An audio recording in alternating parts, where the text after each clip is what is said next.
My friends, hello. Thanks for joining me. Today, we're going to talk about Amazing Grace, classic hymn, beloved. And I'm going to talk to you about how to play it.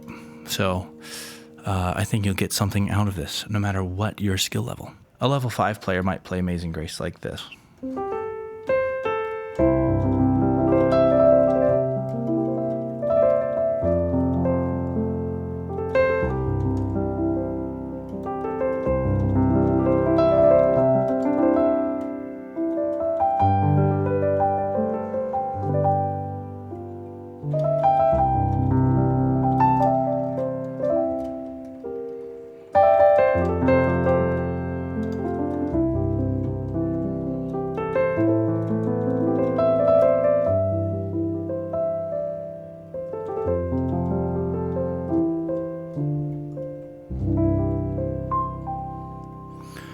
Lots of flourishing, bombastic arpeggios, kind of in your face, never giving you much time to stop and feel the silence between the notes and appreciate the sounds that are being created.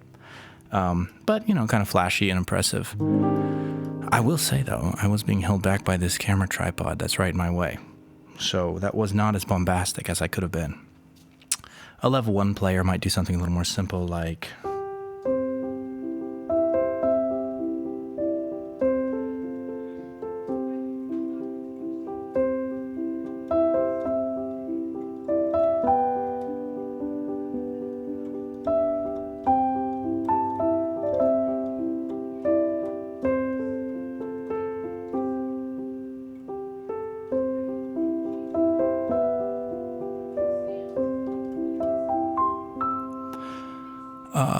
So that was all right.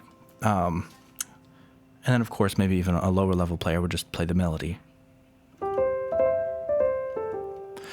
I'll take you through the kind of the building blocks, a way of constructing the essential nutrients for creating. So the melody is this.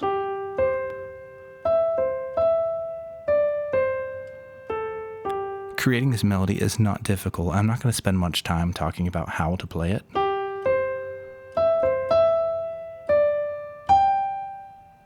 The rest of the melody notes are those notes, just in a different order.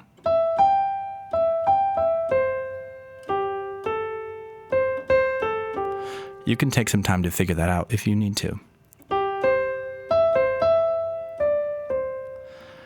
You see, I use these notes.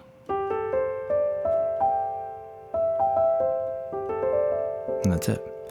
What's important is learning the left-hand chords that you need. So typically you'd start with the 1 chord, which is C, E, G. Then to the 4 chord, which is the F major, F, A, C. And then finish back with the 1 chord. So we say 1 because I said we're in the key of C. So you see my pinky down here on my bass note? Sounds like we're home. That's 1, F is 4, G is 5, A minor is minor 6. So this is the 1 chord, C major, the 4 chord, F major, the 5 chord, G major. The 6 chord, minor 6 chord, is A minor. So the basic structure of the song would be 4 chord, 1 chord, 5 chord, here we go. See, I cheated. I added that little walk up right there. I didn't mean to do that. I'm so sorry. Continuing. 4 chord. And then to the minor 6 chord, just because we can.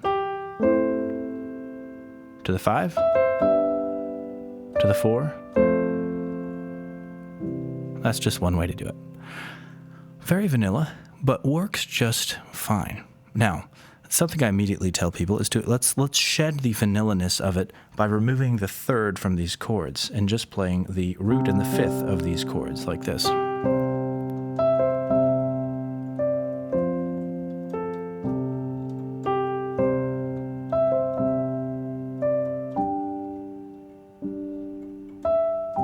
Immediately gives it a more hollow feel, which I think is sort of an ambiguous, more mysterious an interesting, subtle sound.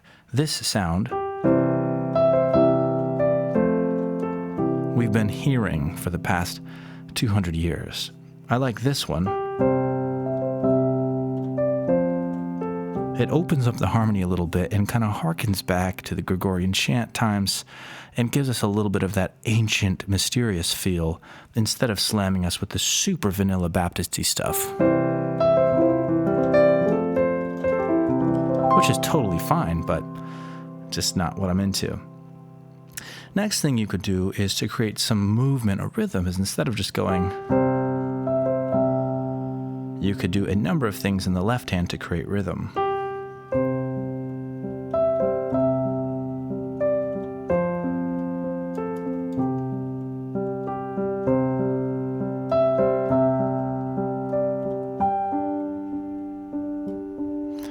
I call that the Forrest Gump. Right. So that created some rhythm. You could also take your chord here and move it down to like a C, G, C situation. Then F, C, F.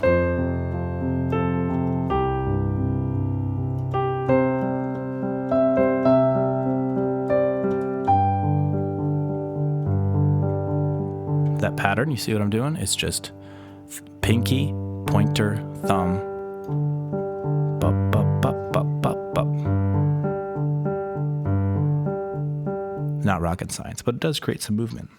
Then we could do something a little more complicated, like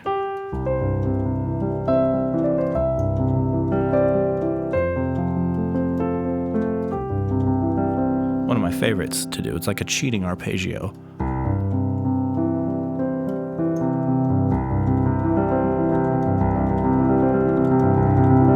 I like doubling that. See that? Thumb, pinky. So that's a fun way. Yeah, so those are lots of options to do with just the basic chord structures. And then, of course, something like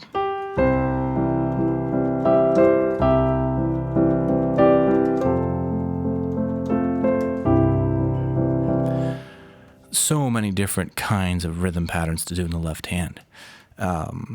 And a lot of them sound traditional. Some of them sound more appropriate for maybe a ballroom, some for a Baptist church, some for a Presbyterian church, some for a Catholic church. So you get the idea. So once you decide what you like, once you have a vision for what the kind of sound you want, you decide what you like, and you go with that. But I think for now, just keep those open chords, those hollow fifths.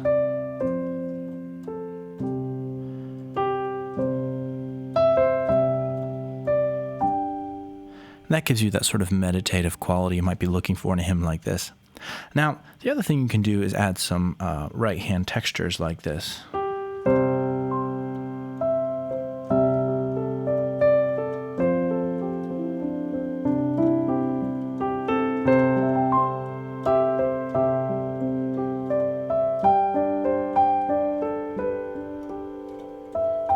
So I'm just finding spots. Some of them worked, some of them didn't.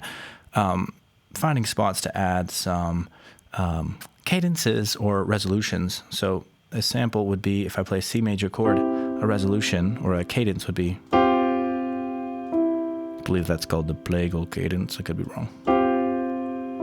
So for the G chord,